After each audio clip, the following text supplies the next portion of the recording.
number of cases in the world, but we've been able to see a plateau and now decline in the cases. And overall, we started to see some plateauing in the new cases. We are hopeful that it's going to continue that way. In the world, we have over 156,000 deaths. This is, well, we're comparing to older pandemics like, the Black Plague and all those. This is not a big number. But looking at the past 100 years, short of Spanish flu, this is one of the biggest endemic and causing significant mortality, even several hundred times more than what SARS-1 did. We are now able to see the mortality or the new death numbers starting to decline again. They had gone up and starting to go down again all over the world. Interestingly, in Asia, Middle East, not many cases.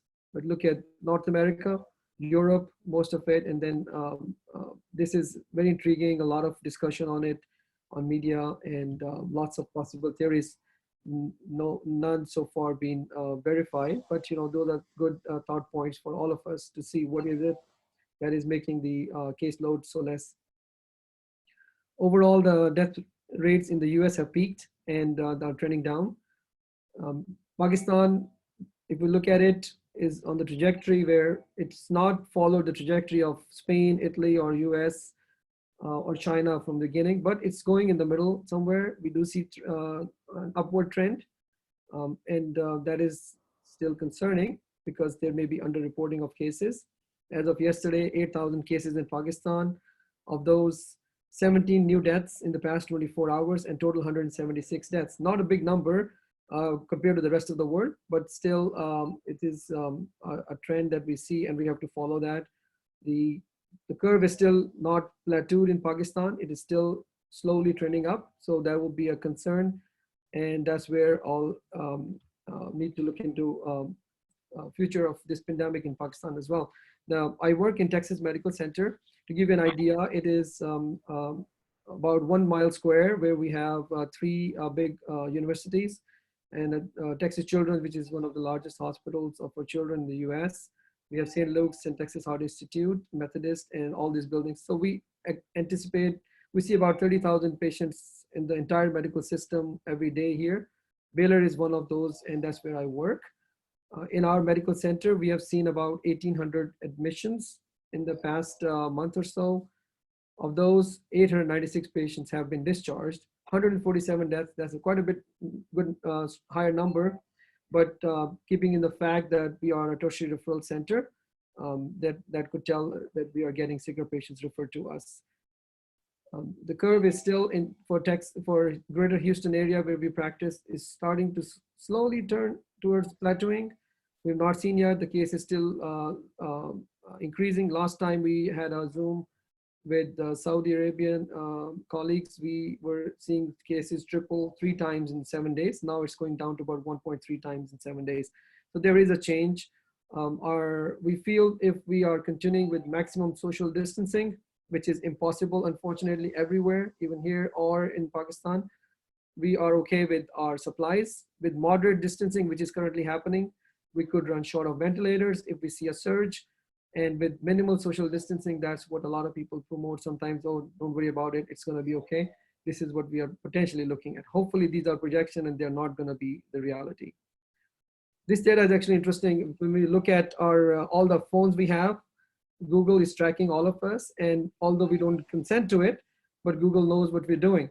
And this is from Pakistan for the month of March towards April.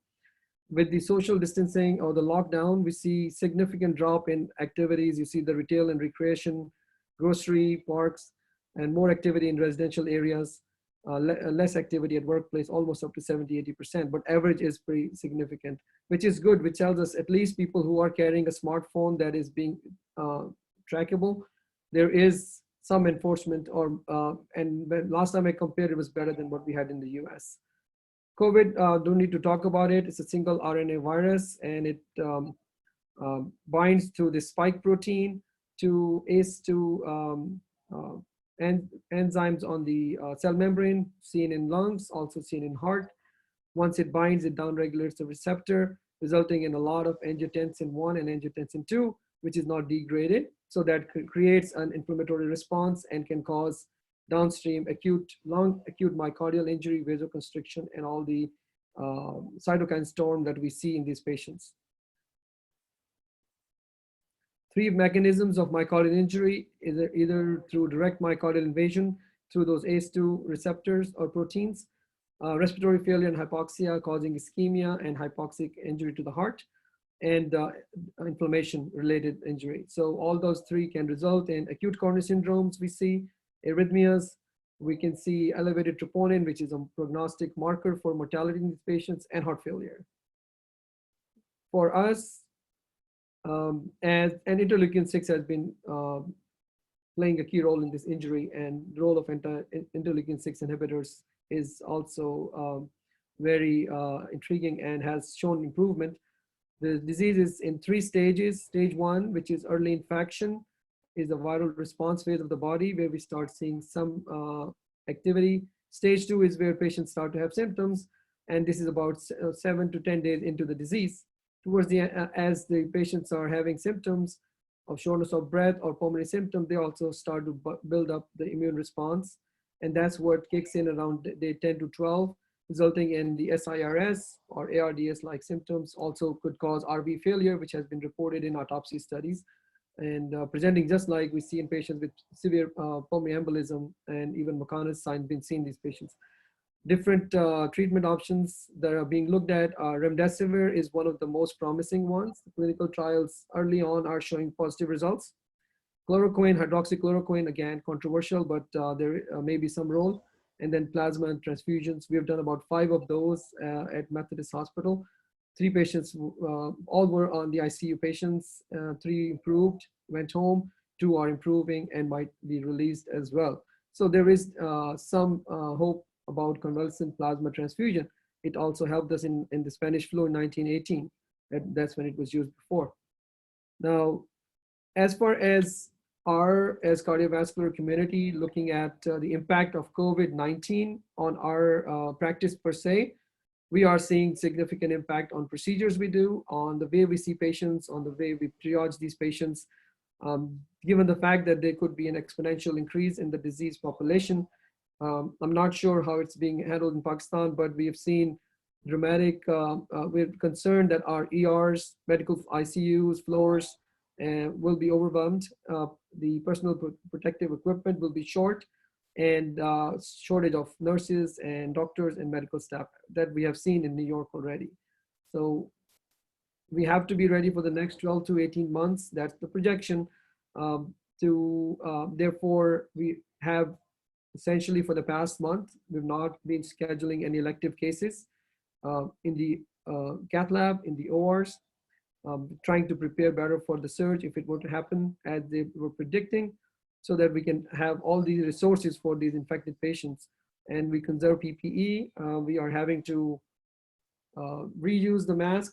This is the mask I got when I went for fit testing. They tell me to use it and then put another mask on top of it so it doesn't get contaminated.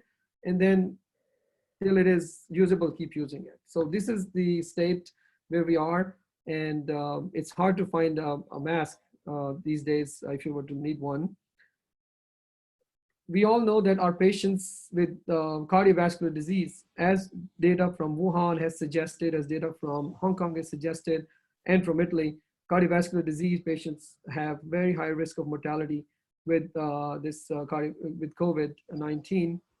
However, that being said, majority of the patients who are needing cardiovascular care from us are not going to be infected. They're probably patients who just have ischemic heart disease, PVD, or structural heart disease, don't have COVID, but they still need some care from us. Therefore, we have to be prepared and that we are able to take care of those COVID patients, but also we have to ensure that our patients who are not COVID, but they are sick, they can get the care they need according to our guidelines. Now, as far as managing these cardiac procedures during cardiac pandemic, I just want to talk about it. I'll look at what American Society of Echocardiography is telling us, and what Society of Coronary Angiography and ACC is telling us. Here, the echo, except for TEE, is done by our techs. But I know in Pakistan, the practice is a little bit different. And most of the time, we as cardiologists are the ones performing these procedures on these patients. And their echo is a baseline bread and butter procedure. 99% of our patients will need it. Challenges for us are managing their visits, how to screen patients and their accompanying family members, and how to get them to cooperate to screening, non-invasive procedures like echocardiogram, stress testing, and TEE, and for invasive procedures, cardiac cath, PCI, pacemakers, structural interventions like TAVR and PF closures, etc. How do we handle these?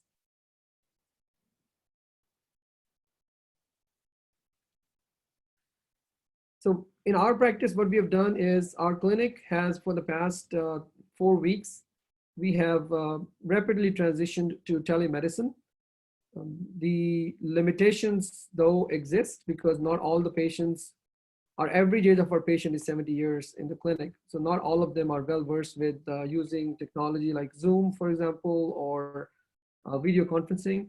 So we are having to use telephone encounters on some patients that we have established. Patients who are new in patients and are stable, we can try to do video Zoom with them, or use other apps like Doximity, for example.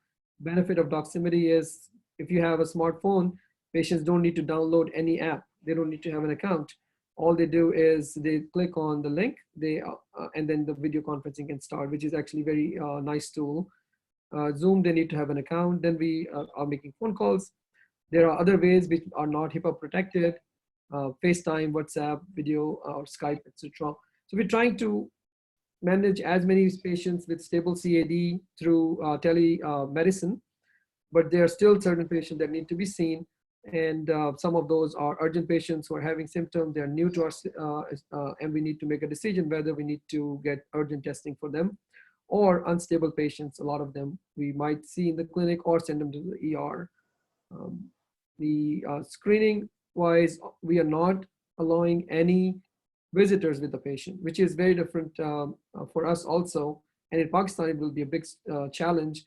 How can you have family members stay outside and tell them you cannot enter the building, only the patient can go? So that is difficult, but our patients are complying with it. We tell them ahead of time, this is how we can see you. So they come in, we check their temperature, get a questionnaire about any travel history or any symptoms of COVID. And all our patients, we advise them to put a mask on. At the same time, we are also, if we have to see a patient, we are treating every patient as potentially COVID patient, unless it's been ruled out.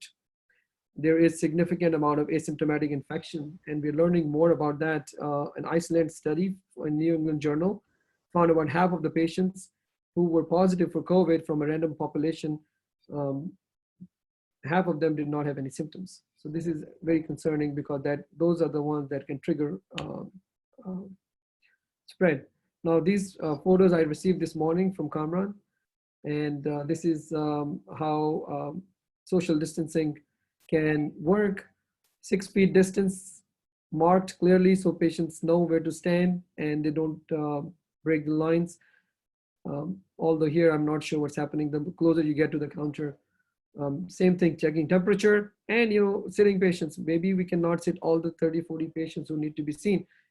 We have to minimize who is going to enter, and I guess that can help us continue the practice with safety. For non-invasive procedures, where we cannot be at 6 feet from the patient, we have to use PPE. For the EKG, our nurses and techs, they wear PPE, which is a minimum of surgical mask, gloves, and if there's any suspicion of face shield. For echo, challenges are unique to Pakistan because it is performed by the cardiologist. And if there is an elective case where we feel that this patient could wait and safely wait, probably it's better to postpone it, especially if the patient is stable and we're not going to make a big change in management of the patient. However, for urgent cases, we have to be wearing PPE and minimizing the number of views we need. so that we can make a decision about treatment of the patient. So essentially, the least amount of time spent on the echo to get the most information that can help us decide about management. ASC has published a point of care ultrasound protocol for patients who may be COVID suspect. And this is pretty recent. We talk about obtaining basic views, a parasternal long axis, a short axis, and apical. Then looking, so this is to look at the heart function. So we know if the heart is in trouble. They also want to see the volume status, so an IVC, and then looking at the lungs. So this is something we've not done. I think it'd be interesting that we train ourselves also into this, especially if we're going to be the ones performing these in COVID patients. Because then if you've seen the fusion, you can look at the curly lines and you can see the lung composition, whether there's consolidation or not. You can actually minimize that patient being moved around in the hospital to CAT scan and exposing other people or patients if it's not needed. And that's their protocol for point of care ultrasound in patients who are suspected or COVID positive, which is to look at the left ventricle, right ventricle, pericardium, and valves. And these we can do with those three views. And looking at the lungs, this is new for us as well. We all probably could learn it since we have echo skills. This is not going to be difficult. Looking at consolidation for pneumonia and ARDS, or bronchograms, looking at effusion to see if it's the right heart failure, and then IVC for fluid status, and 2-point compression of larger veins like common femoral vein or SFV to see if there is any DVT. So all of this can be done. It does require time, and we have to see whether, and also we have to see if every patient will benefit from it. If the heart looks good, there's no consolidation in the lungs, that patient probably is not in that extremis. Cardiac point of care ultrasound, the idea is to detect or characterize pre-existing cardiovascular disease, to identify early worsening of cardiac function in these patients, either because of worsening stress, sepsis, or pneumonia, ARDS, or identifying new disease. Then also to see what happens to these patients as they are in the hospital and getting better or getting worse.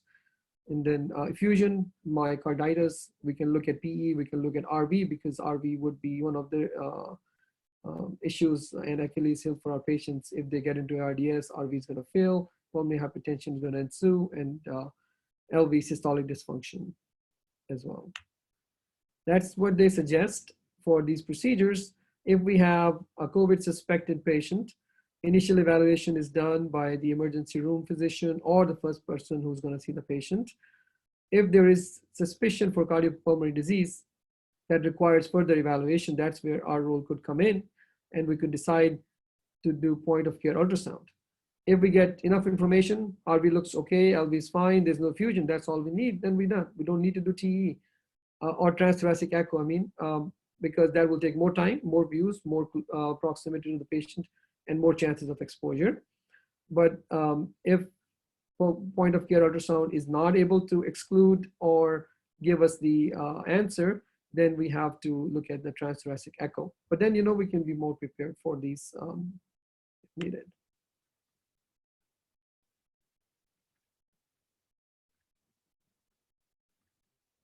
And again, challenges taking this ultrasound into the patient's room who is in isolation or who may be possibly a COVID patient is a challenge too, because we have to clean up our equipments.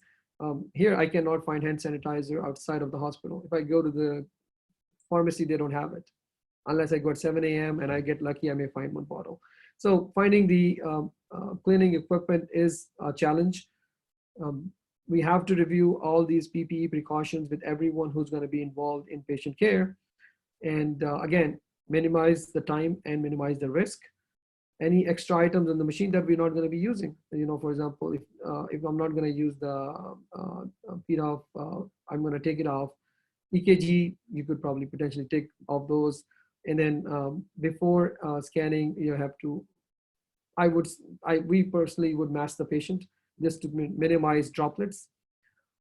And after the scan, again, all the device has to be cleaned. What we do is first we clean the equipment inside the patient room. So major cleaning is done there. And as we're doffing our gowns and everything, the machine's brought out of the room, then that's cleaned again. And gels could be portable, small ones, instead of taking the big bottle, and probe covers. The probe covers can be useful. They do cost, but if they're available, then you don't expose your equipment to that much contamination.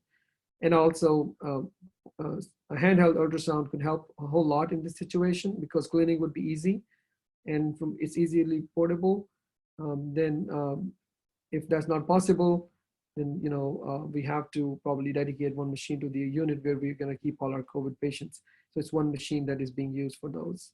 And now, as I said, handheld echo, sterilization of the probes. Now, the ventilated patients, or whether invasive or non-invasive, this is very important to realize. If the patient has an open circuit, which could be a CPAP support or a bilevel ventilation, there could be more aerosolization in those patients. And these are the ones that are going to be shedding most of the viral if they are truly COVID positive. And these patients, we have to have a full PPE and minimize the amount of exposure. And if the patient had a CT and it showed no effusion on the heart, maybe we don't need to go and look at the echo on that patient at that point in time until we've ruled COVID out. Mortality is high in these patients. Again, another thing to look into it, if the patient goes into multi-organ failure, do we really, in limited resources, how aggressive we can be? And I think a multidisciplinary discussion and then involvement of the patient's family would help us to guide for the treatment of those patients. As for TE is concerned, for our stable patients, we're not sending them to the hospital to get the TE. We don't do TE in these patients because all of the conditions that we use them, the ones that are non-urgent, majority can be managed for now. This is a very high-risk procedure for aerosol formation and transmission. So we do not perform TEs in these patients or any suspected patients. Now, for invasive procedures, we have postponed all elective cases.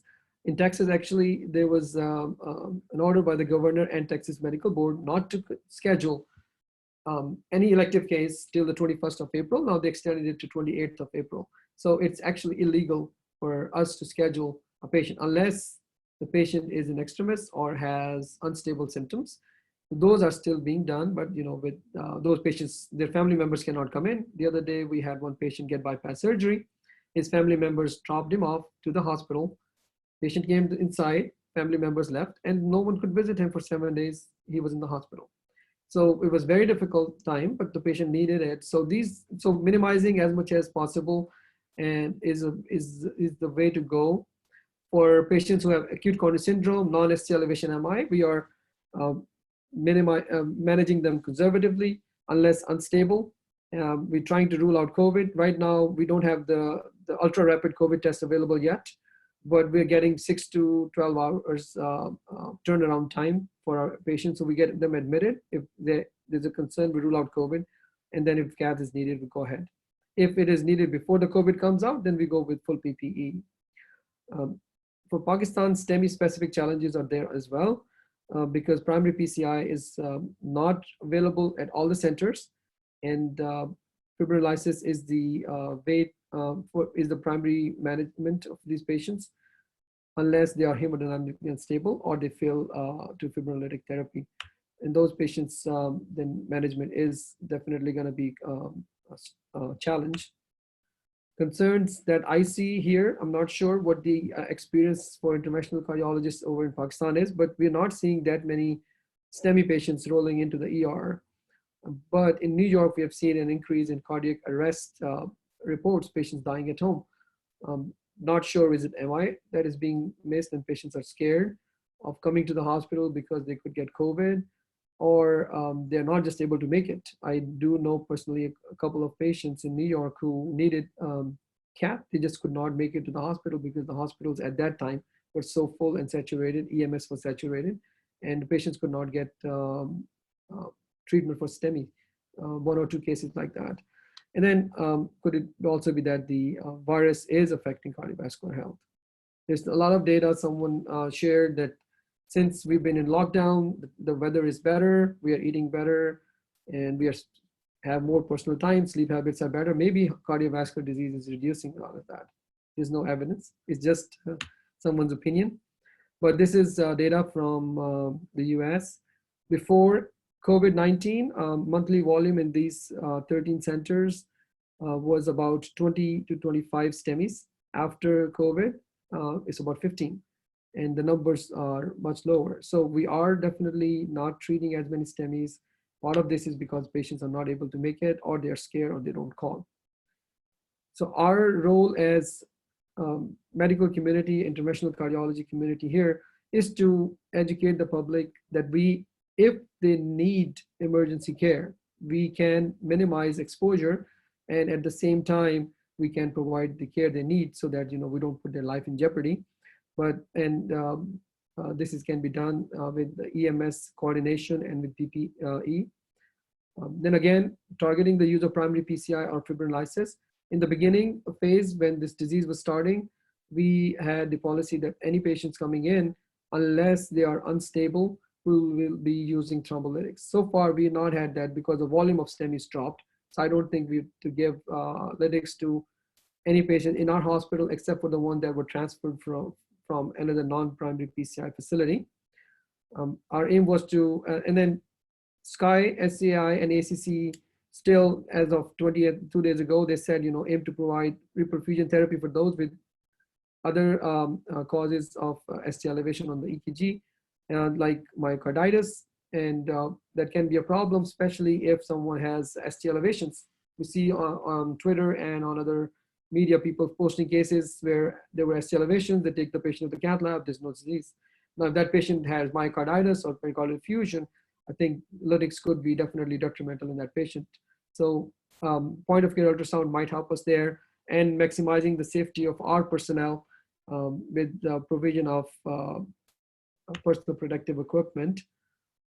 Data for STEMI is limited. We see evidence from China and Europe in the managing patients with acute MI who actually had COVID, and there are two challenges.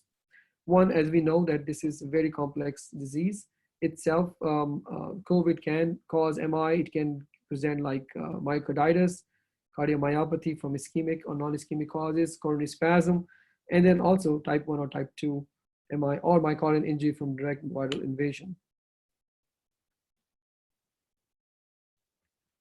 The other challenge is we don't know the prevalence of COVID-19 in general population because we cannot test everyone. Even in the most developed nations, we don't think there is enough testing capability that everyone can be tested. So we actually know the prevalence and can get a better idea of how to manage this disease. And the community spread is happening. Testing is not perfect. Even testing is 70 to 80% specific. Patients who are being tested with COVID-19 can be asymptomatic despite having abnormal CAT scan. So a CT scan can be of value in rapid triage of these patients in the ER. If we don't have, if we have STEMI suspicion, it will give us a lot of information. And then there is risk of asymptomatic disease transmission to the from the patient to the rest of the patients and to the providers as well. We have to strike a balance.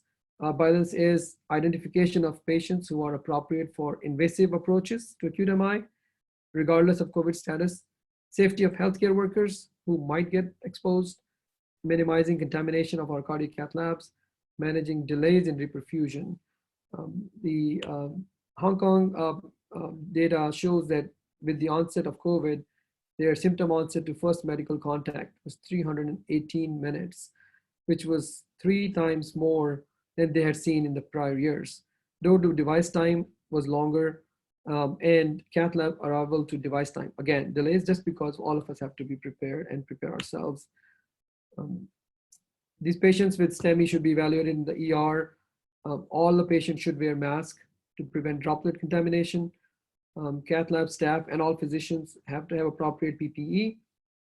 We are, as of the past month, all the cases in the cath lab, especially those that we are doing urgently, we are all gearing up with an N95 mask. If the patient is respiratory status is compromised, we try to intubate them electively so we can close the respiratory circuit. That minimizes the spread of droplets. and and then also minimum number of staff to get the case going and help us. In Pakistan, fibrinolysis is a primary therapy, primary PCI for hemodynamic unstable or failed thrombolytics. So those are specific challenges for Pakistan, which I think our expert panel can also shed light on. But I do believe in that situation, if we are bringing a patient who failed thrombolytics, we are going to have a higher risk patient coming in, probably in a situation with COVID would be concerning. And but pharmacoinvasive approach is reasonable according to the guidelines, and we may have delays in door-to-balloon time. The other important problem that we will be facing is negative pressure rooms. Before all this started, we had one negative pressure room that was not in the cath lab, that was in the OR and was a hybrid OR, but that's it. So now in the past month, they have been working and they've converted 2 rooms into negative pressure rooms that can potentially be used if one of our COVID positive patient gets into trouble. But otherwise, terminal cleaning and delay in the following procedures is a concern. And these patients, if we have to bring a patient to the hospital to do PCI, whether urgent or emergent, trying to get them home early, not minimizing ICU admissions so that those beds are available for these patients. That's what the current flow sheet is. Now, ultra rapid COVID testing is not available to us as well as of today, but this is what they are hoping. If it becomes available, we could test the patients very quickly. If they're COVID positive, then we go this route where we have to minimize exposure to the patient. Still, if needed, we can go with primary PCI after wall motion abnormality and other information we can get from point of care ultrasound. But for possible COVID patients, if they're having symptoms, we still go STEMI. Regardless of this route or this route, PPE is the way to go to cover or minimize our exposure. And if someone is equivocal symptoms, EKG is not very typical. Again, looking at the echo, EKG, troponins, then getting a chest X-ray portable in the room might help us decide whether to take the patient to cath lab or not. And patients who are coming in from the field, again, emergency department should be the way to where they should stop first. Some of our patients, when they come in from an outside ER, they just go directly to the cath lab. We stop that. They come to the ER where they're evaluated. Then we make a decision whether they can go to COVID cath lab if they are truly having a STEMI. And if they're possible, then they could go to non-COVID cath lab where they're not a confirmed case. But universal use of PPE for aerosolized and droplet precaution is important. And I think this is probably similar. Now, primary personal protective equipment could range from surgical masks to N95 to powered respirators that are portable with filters in it. It is critical to ensure safety of all of healthcare personnel, including emergency medical services, transfer hospitals, our centers where we in the ER, cardiac cath lab team. Testing hopefully will be available, so we'll be able to test these patients. That will help us triage them. If it becomes available, all the patients should be tested before they go to the cath lab. We got, especially if we have an aerosol generating procedure, like we discussed, CPAP or bilevel ventilation, or if the patient needs to be intubated, or during extubation, defibrillation with the need of CPR, airway suction, all of these usually will be high-risk procedures, especially for intubation. Powered air purifying respirator should be used. Again, we have for the past 1 month, we're not bringing our trainees into the procedures, just because we don't want them to get infection. And then we have triage them, means half of the trainees or fellows come into the hospital, the other half don't come into the hospital, or they stay at home, or they are available as backup. If any of us, our fellows, is exposed and we have to send them home, then we have ability to continue to maintain the educational and teaching functions and clinical service. All right. let's see. This is one of the cases I did the other day. This lady came from Pakistan actually, in mid 80s, and she'd been having 2 weeks of shortness of breath, leg swelling. Came into the hospital. She on the CAT scan she had a large effusion, which was confirmed by echo, and she had RV collapse in diastole. Effusion looked exudative a little bit with some fibrinous material in it, and she was tachycardic to 130s and borderline hypotensive with significant symptoms. Now this patient, they asked us to drain the effusion, and clinically it needed to be done. How do we do it safely? Again, so we had to bring her in, all of us geared up. We had shields, N95, everything, and all the equipment. We drained about 550 cc's of fluid that looked sanguineous. Not sure what it is, but she's in isolation. COVID was negative though for her. Now we're looking at tuberculosis and other things. We'll find out, but she's improving. So procedures can be done, especially when life-saving, and they need to be done, but we have to be careful. This was another patient that presented with very minimal ST elevations in the inferior lead, but at the most maybe a millimeter, but had 12 hours of intermittent chest pain, waxing and waning, and he was in 10 hours of chest pain coming in. Had thrombotic RCA, a lot of thrombus. Again, same thing. This was the symptom of more than 12 hours, so he could not have been a lytic candidate, and the STs were very minimal. So we took him to the lab, and he had an RCA. He did well, but again, these are some of the things that we still can do, but with all the precautions. And that's our team. That's a face shield, double masks, a surgical mask, and an N95, and all the gear. Thank you. I'll stop here.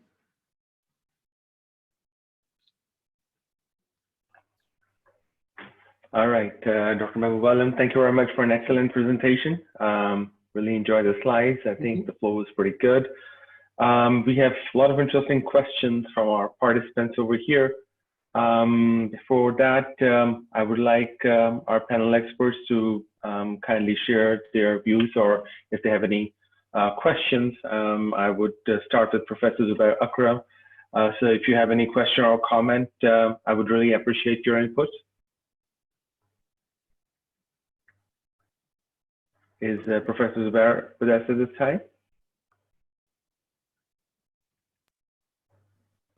Yes, sir. Thank you, Kamran, for asking me a question to Mahboob. First of all, Mahboob, congratulations on a very good presentation. Thank you, sir. You told about your center that during this COVID phenomenon, there are about 1,800 patients who visited your center, in Houston. I would like to know how much percentage of the patients that primarily presented with cardiovascular manifestations, and what was the outcome, first of all.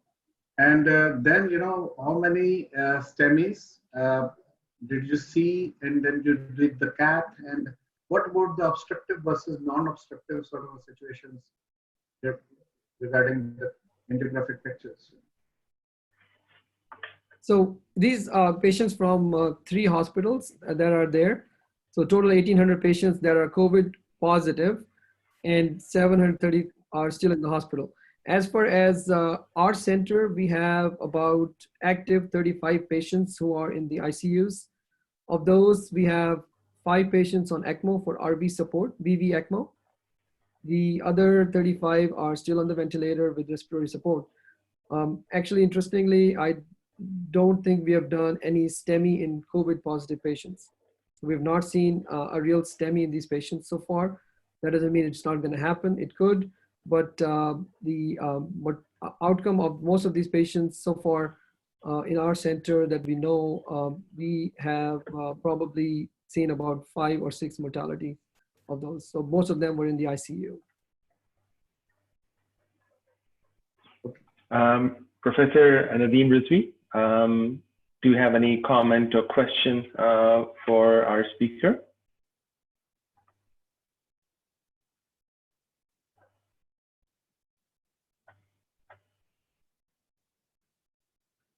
Hear me now?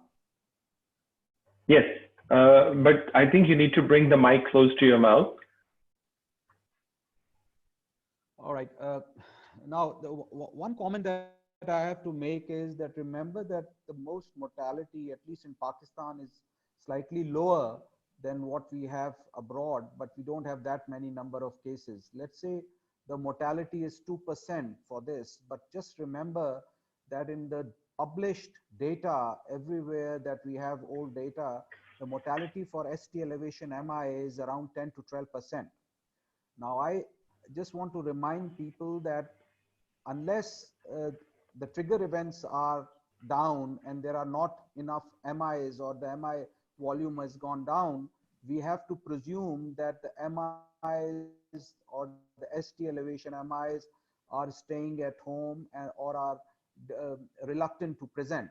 So this is a huge number. If this is going to continue over a period of few months, then for example, in NICVD, if you are getting 30, if we were getting 30 MIs per day and the volume is down to 15 or 18, we are, where are those rest of the 15 going? And if they are, tolerating it at home, then you can well imagine that at least 20% to 30% of them with anterior MIs are going to go into heart failure. And the prognosis of heart failure is worse than most cancers except 3. So I just want to remind people that I think we should, remember that we should treat patients on merit. It's no excuse not having enough personal protective equipment. Then we should not be neglecting our patients. We should be asking the government to give us proper protection. But the cardiovascular patients have to be treated on merit. I had a patient yesterday. I did a patient yesterday who had suffered 3 days at home because of chest pain. And when I did he came in and they said, oh, let's do a COVID first because it's an elective procedure. So when we did a COVID, it was negative, did a cath, and he had a 5 millimeter right coronary artery, which was distally occluded with so much thrombus. And it was hypokinetic, the infralateral wall. It was a heavily dominant right. And I wasn't able to properly resalvage it because there was so much, so I just ballooned it and left a TIMI2 flow. Now, if that patient had presented within the first few hours, this would have been a salvageable case. So I just want to remind the audience that the lack of personal protective equipment is no excuse for the cardiologically community to go on the defensive and not do the proper things.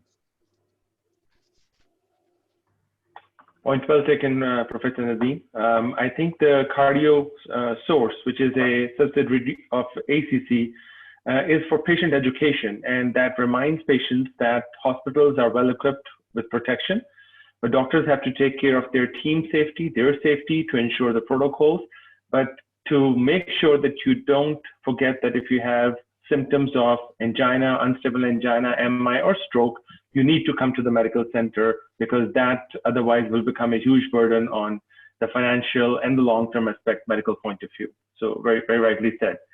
Professor Saqib Shafi, would you have any question or comment for the session at this time? Yeah, number one, thank you very much for a very wonderful review of the whole subject, including the use of PPEs. My question is somewhat similar to Nadeem's question. Looking at future, this pandemic is hopefully will be ending, but there will always be probable COVID patients in the society. So are we going to be in these protective equipment now for all the future to come, or will there be sort of some antibody testing, bedside antibody testing, which will tell us that this is a patient you can do without much of the protective equipment like you used to do it in good past, and this is a patient who needs everything. So where do you see this ending? Where do you see this going? I think it's a very important question for all of us because it does impair us providing care to the patients in a timely manner.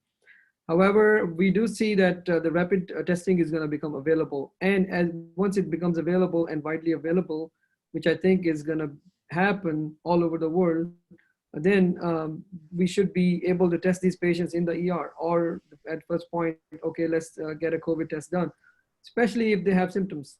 And once the cases are not detected in the community, then also our confidence level increases too, because we know that there's not that much COVID remaining in the public. And that way, you know, if we have someone with suspicion, they have symptoms, a rapid CT scan can tell us about the lungs, because most of these patients, even if asymptomatic, may have some infiltrates. And if you see that, you know, or more reason to be careful. And like SARS-1, we are just all hopeful that this virus will eventually die its own death, but we don't know when that's going to happen. Till that point in time, I think it will be individualized care for the patients. And I agree, for now, I mean, we should use PPE wherever we have slightest of suspicion. Dr. Saqib, I think an excellent point.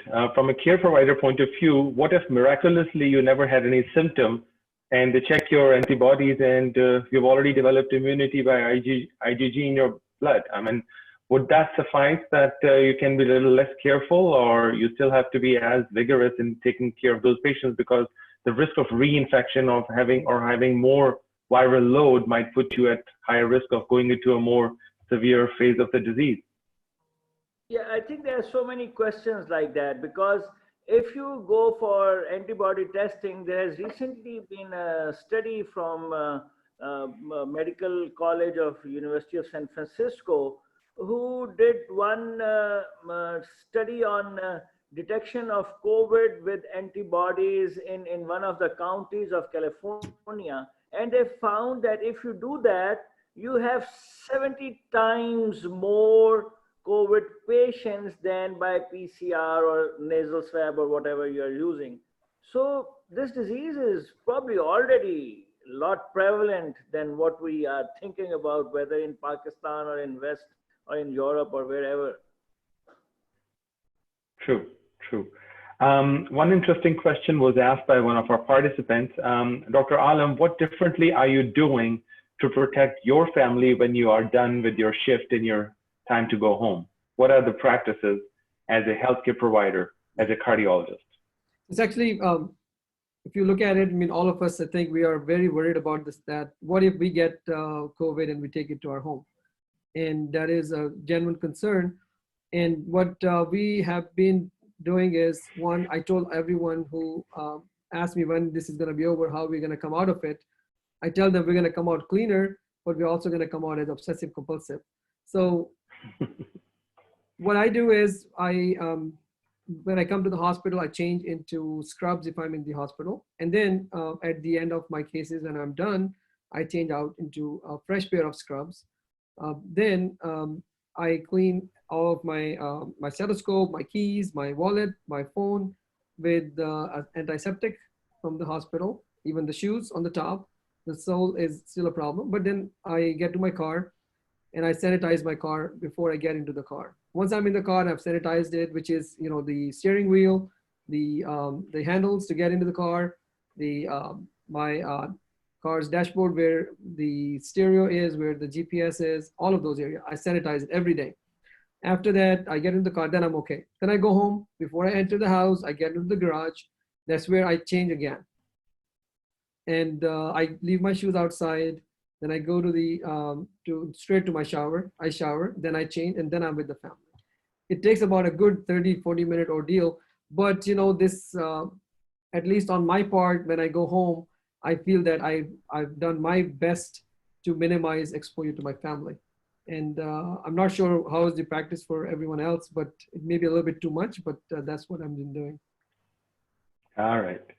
One interesting question was about the hypercoagulable state and the risk of getting DVTs and PEs in your patient. At what point do you, while taking care of patients with possible COVID or so, would consider anticoagulation? And if yes, whether go towards the NOACs or the warfarin? So in these patients, if you look at the data that's come out from China and from Italy, the two cardiovascular markers that we are predictive of mortality, one of them is troponin. Troponin keeps going up in patients who eventually die. The troponin does not plateau or come down. That tells us there is myonecrosis happening. The other marker that we look at is D-dimer. And D-dimer is very high in these patients, especially the ones who are in the ICU going into cytokine storm.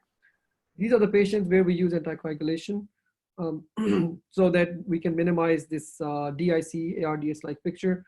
But it is very difficult because these patients also going to have coagulopathy and bleed as well. They have multiple lines and everything. But heparin probably is what we're using at the moment for our ICU patients.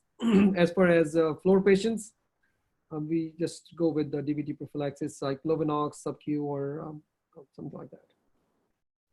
All right. One participant asked a question regarding patients with the normal ECG, in which it's a question of STEMI, just like the case you presented, like 0.5 millimeters ST elevation.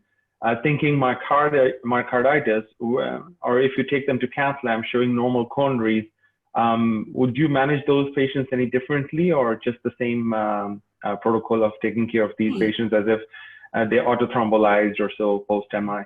Sure.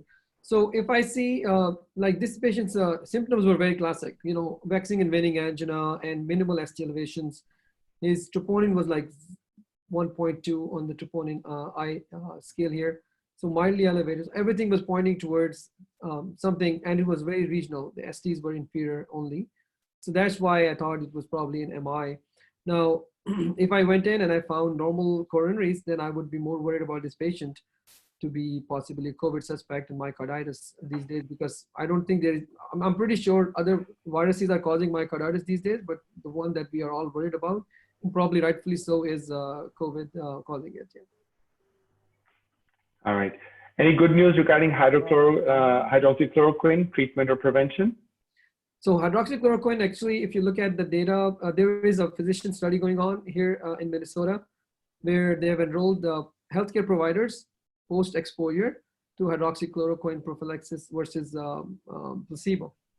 And that study hopefully will give us some answers into asymptomatic patients who've been exposed. In New York, they have used hydroxychloroquine quite a bit in patients who were with disease, early part of the disease. The data, again, there's no control to it. It's all cases. Hard to predict and know for sure whether this is just an association in a patient who was going to get better anyways, or these patients are actually responding to it. There's so much talk about malaria and endemic areas like Pakistan and sub-Saharan Africa, where hydroxychloroquine is used so much, and we don't see that many cases. Could it be some sort of metabolic changes or abnormality or variation?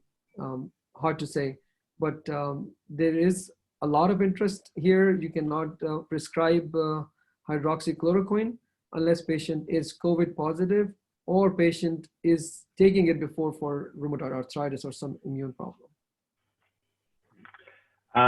Lastly, from our panel of experts, if anyone would like to, yes, please.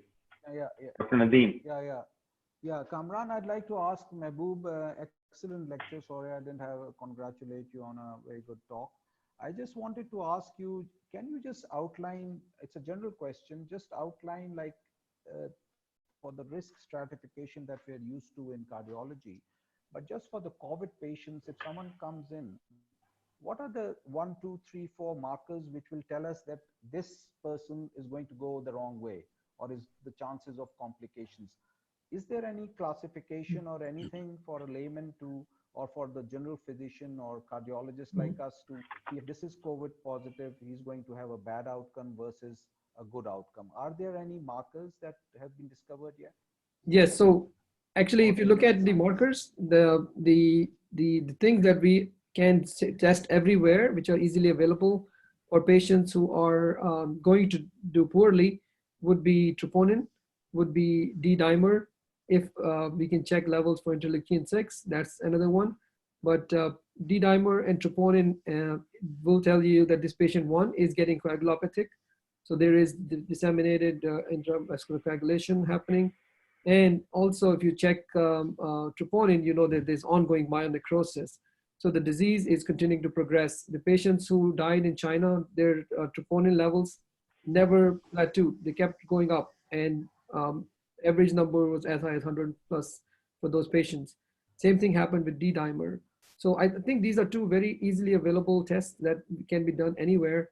And if you have a patient who is in the ICU and you're worried, even non-ICU patients. We have one patient we just discharged yesterday, was in the hospital for 2.5 weeks to 3 weeks, very mild respiratory symptoms, but COVID positive.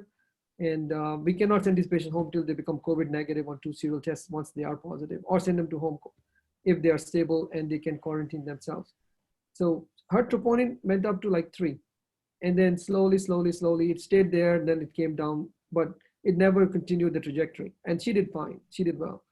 Then we have patients in the ICU who had florid ARDS, troponin continues to go up, 20, 30, 35. Then what's your threshold? Are you going to cap that patient? We did not, because this patient is COVID and we suspect this is myocarditis related or myonecrosis from the virus or DIC, one of the three.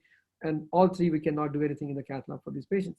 Eventually, if we support those patients for a period of time, which some of them might need ECMO, some of them are going to stay on ventilator a long time, then they do trend down. So I think for me, if I, as a cardiologist or as an intensivist, if we were to look at it, I would look at troponin, I would look at D-dimer. Interleukin-6 is an expensive test. It's not available right away. And if I send it out to a lab and it comes back in 3 days, it does not help me.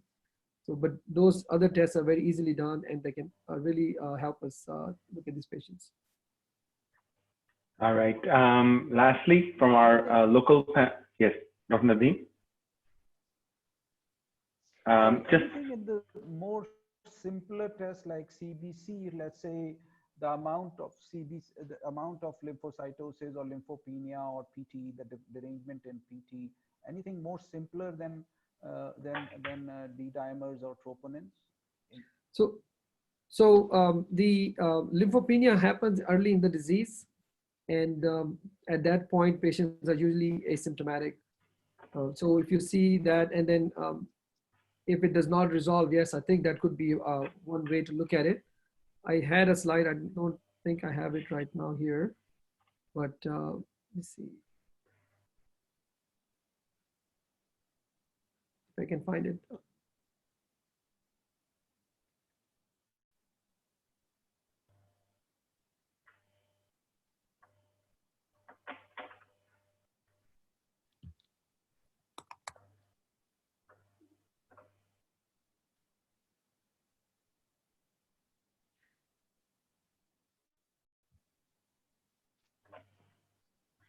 So WBC count, I mean, the problem is as the immunity goes down, the bone marrow shuts down, you'll see maybe lymphopenia continuing to persist.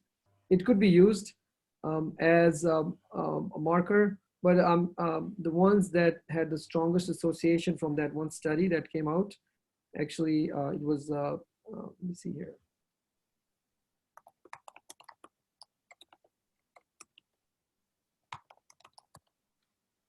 I can find that.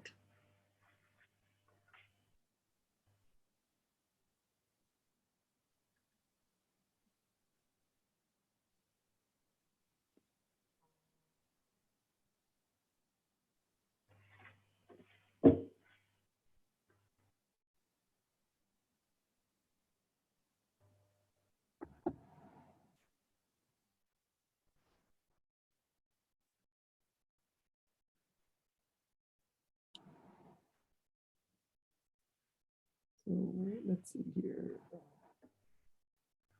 There was a very nice diagram in this study that showed the outcome.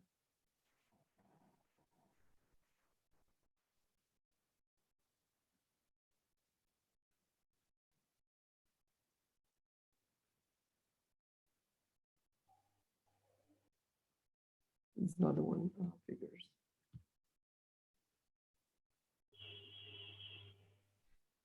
No, this is not the one though, but this does show you sorry, there. I think the screen is not shared. Oh, it's not shared. Okay, let me just.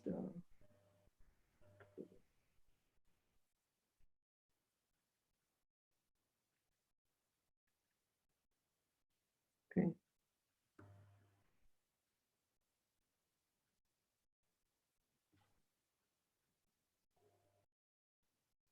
Can you make it a little bigger? Yes, let me actually find the one that I was looking for.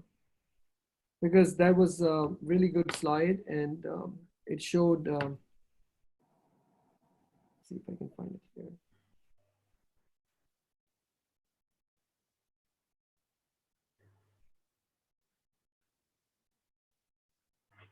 In the meanwhile, Professor Dr. Amber Malik, would you like to give any comment or if you have any question?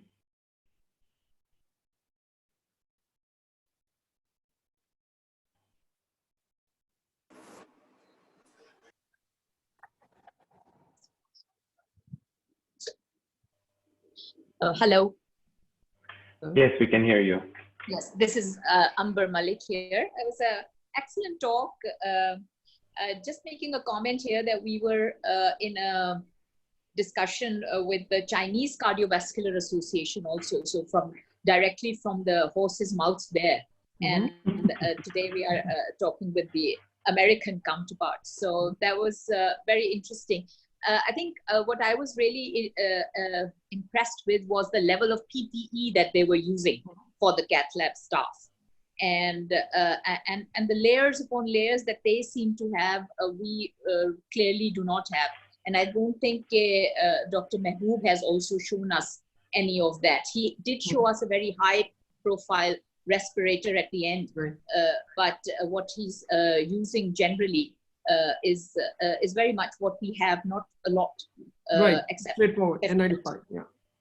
Yeah, the N95, Exactly, that's yeah. right. Some goggles maybe, and maybe a face shield. And so I think there is a huge discussion going on in our hospital that all patients should be considered as positive unless proven otherwise. So should you send a COVID test for all of them before you take them in? Yes, you treat them as COVID positive, but should you send a test for them every time you take a patient into the cath lab? And is that because for us here, it is quite expensive to do that. And so much testing is not even available.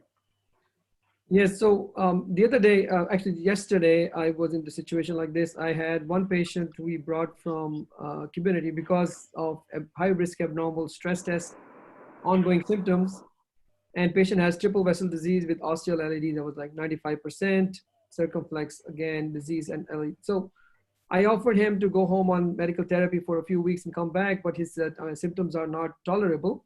So we called the surgeon, and surgeon said, okay, let's bring him in, but to take him to the OR, have to test COVID for him. Like he has no symptoms. He's like, what if he's asymptomatic? So yes, I think that could potentially become a concern, that if you have a patient who is coming in for an elective procedure, it's best to test it to make sure. And honestly, in the next few weeks, we'll also have more information as we have more and more testing of population. Like in Houston now, they are allowing everyone to go test. I can just walk into the test center. I mean, it's not walking, it's a walk-in test center, but they're like 150 cars ahead of me. So I can get in the line and get the test done and know whether I'm positive or not. More importantly, I think it will be, as earlier brought out, checking the antibodies. That will be one way to see who can be, who's exposed and immunized for a short period of time at least, or have an in-house test. In-house test is expensive. If it's an elective patient, we can always send it, but then, you know, if it's gonna take 2 days and 3 days and he gets exposed in that time, so we knew he was negative 3 days ago, now he comes to the lab. So it's a real concern. That's why I think having the PPE and protecting ourselves is the way to go. And we will see also, as you've all seen, that a lot of these elective cases can be, you know, patients can wait and we can bring them later. Hopefully Yeah. So this is the slide I was talking about actually. Can you see my screen? Yes. Yeah. Okay. So this is comparing patients who were admitted with COVID disease in the hospitals in China. And there are two groups here. Survivors are the ones in blue line and non-survivors are the one in orange line. If you look at the blue line, D-dimer and D-dimer in non-survivors, huge difference, 42.2 versus 0.5. So D-dimer is a very strong predictor. As Dr. Nadeem brought up earlier, lymphocyte count, again, is also a good predictor. you can see absolute lymphocyte count goes up slowly once this is the early phase where we have lymphopenia, and then it starts to recover. That's a recovery sign. Those who do not recover did not do very well. Interleukin-6, expensive test, not available everywhere, but as a marker. Now, ferritin is another one that potentially could be looked into since it's an inflammatory marker. And the troponin. Troponin is, I think, very strong predictor of mortality. So troponin, D-dimer, lymphocyte count, if we have a trend, can be looked at, ferritin and IL-6. All right, great. I really thank everyone for taking time out to be a part of this presentation and a very excellent educational program. In the end, I would request our Mr. Usman Vahid to kindly pitch in for the closing remarks. Thank you very much, Dr. Kamran. It's always a pleasure to interact with you, and thank you for moderating the session so brilliantly. We're very grateful to Dr. Mahboob Alam for a brilliant presentation. You're right now, compared to Pakistan, really in the hotbed of COVID-19 and trying to manage your cardiac patients in that setting. So I think there's a lot of learning for everyone here. Right. And I'd like to also really thank our panel of experts from Pakistan, Professor Nadeem, Hassan, Rizvi, Professor Zubair Akram, Professor Saqib, Shafi, Sheikh, from all three from major cardiac centers in Pakistan, who are also trying to navigate the same complicated space that you're navigating in the US. On behalf of Ferosans, I'd like to express our gratitude, and also on behalf of our partners, Boston Scientific, to you for all the hard work that each and every one of the participants here today is doing, putting yourselves at risk every day to protect your patients. This is not just a noble, it's almost a saintly cause, particularly in these circumstances. And we will do our best to support the medical community, continue to learn in these difficult circumstances, and also to protect yourselves as you go out to save your patients. So thank you once again on behalf of Ferosans. I'm really grateful to all of you. Thank you, everyone. Thank you very much, everyone. And good night to here in Pakistan. And you have a good day, Mahboob. Thank you, man. Thank you so much. Thanks for inviting, and thank you for the this opportunity to all of you. Thanks a lot. Nice to meet you all. Hopefully we get through this all together in safety and health. Inshallah. Inshallah. Allah Hafiz. Allah. Allah Hafiz. Assalamu alaikum.